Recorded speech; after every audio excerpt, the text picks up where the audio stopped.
Tihar jail Kejriwal పూర్తి ఆరోగ్యంతో ఉన్నారని ఎయిమ్స్ డాక్టర్ల బృందం నివేదిక ఇచ్చింది. అటు సుప్రీంలో సంచలన అఫిడవిట్ దాఖలు చేశారు కేజ్రీవాల్. మరోవైపు ఆ ప్రచార సారథ్య బాధ్యతలు చేపట్టిన సునీత కేజ్రీవాల్ ఢిల్లీలో రోడ్ షో నిర్వహించారు. ఢిల్లీ లిక్కర్ కేసులో తిహార్ జైల్లో ఉన్న సీఎం కేజ్రీవాల్ పూర్తి ఆరోగ్యంతో ఉన్నట్లు ఎయిమ్స్ కు చెందిన 5 సభ్యుల మెడికల్ బోర్డు ధృవీకరించింది. వీడియో కాన్ఫరెన్స్ ద్వారా కేజ్రీవాల్ ఆరోగ్య పరిస్థితిని పరిశీలించింది. సుమారు అరగంట సేపు కేజ్రీవాల్తో మాట్లాడిన ఎయిమ్స్ వైద్యులు ఆయన ఆరోగ్య పరిస్థితిని అడిగి తెలుసుకోవడంతో పాటు 2 యూనిట్ల ఇన్సులిన్ డోసును కొనసాగించాలని సూచించారు. మెడిసిన్లో మార్పులు చేయాల్సిన అవసరం లేదని కూడా తెలిపింది.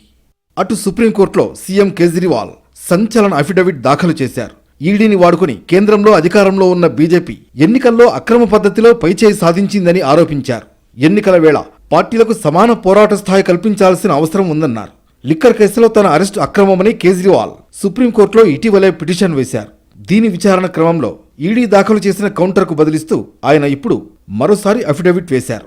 మరోవైపు ఆప్ తరఫున కేజ్రీవాల్ భార్య సునీత కేజ్రీవాల్ లోక్సభ ఎన్నికల ప్రచార బరిలోకి దిగారు. పార్టీ ఈస్ట్ ఢిల్లీ అభ్యర్థి కుల్దీప్ కుమార్ తరఫున ప్రచారం సాగించారు. నెల రోజులుగా అరవింద్ కేజ్రీవాల్ను ఏ కేసులో దోషిగా తేలకపోయినా జైల్లో పెట్టి వేధిస్తున్నారని ఆరోపించారు.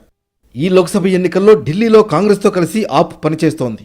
ఈసారి అత్యధిక స్థానాలు సాధించి సత్తా చాటాలని వ్యూహాలు రచిస్తోంది.